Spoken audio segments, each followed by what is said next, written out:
Assalomu alaykum. Tomosha qilayotganingiz uchun rahmat. Bugun sizlarga havo so'rish kollektorini, впускный kollektor tozalash usulini tushuntirib bermoqchiman.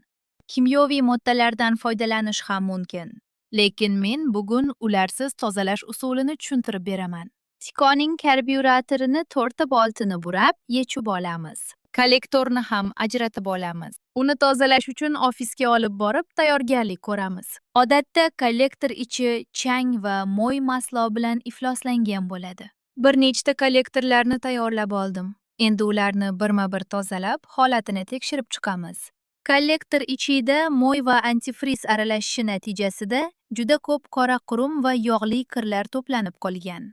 Birinchi navbatda yassi atvertka va o'tkir asboblar yordamida qotib qolgan yog'li kir qatlamlarini qirib tashlab, yuzasini tozalab olamiz. Har bir burchagini tozalab bo'lgach, kollektorga o'rnatilgan vakuum datchigi va ikkita harorat datchigini yechib olamiz.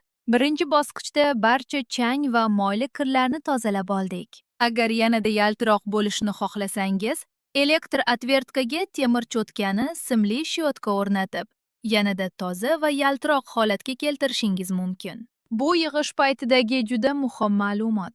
Vakuum shlanglarining uzunligi katta ahamiyatga ega. Vakuum shlanglarini yechishdan oldin har birining uzunligini rasmda ko'rsatilganidek o'lchab qo'ying. Qaytadan o'rnatayotganda esa belgilab qo'yilgan uzunlik bo'yicha kesib o'rnating. Yechib olingan vakuum datchigi va ikkita harorat datchigini ham yaxshilab tozalab olamiz. Vakuum shlanglarini almashtirishda uzunligiga qarab ularni birma-bir almashtirib chiqamiz. Simli shotka va airbrush yordamida yana bir bor jilo berib, yaltiratib oldik. Simli shotkadan foydalanganda kollektor teshiklariga begona jismlar kirib ketmasligiga ehtiyot bo'lish kerak. Simli shotka bilan jilo berib, vakuum shlanglarini ham to'liq almashtirib bo'ldik. Karbyuratorni vaqtincha o'rnatib, vakuum shlanglarining uzunligini yana bir bor tekshirib olamiz. Shu bilan kirish kollektorini tekshirish va tozalash usullari haqida ma'lumot berib o'tdik. Hech qanday kimyoviy vositalarsiz tozaladik va natijadan juda mamnunman. Kirish kollektorining asosiy vazifasi teshiklarning tiqilib qolmaganligi va vakuum shlanglarining yirtilmaganligidir. Shundagina dvigatel to'g'ri va soz ishlaydi. O'z avtomobilingizni doimo yaxshilab ko'zdan kechirib turing. Tiko avtomobilida faqat vakuum tizimini yaxshilab sozlab qo'yishning o'zi ham motor holatini ancha yaxshilaydi.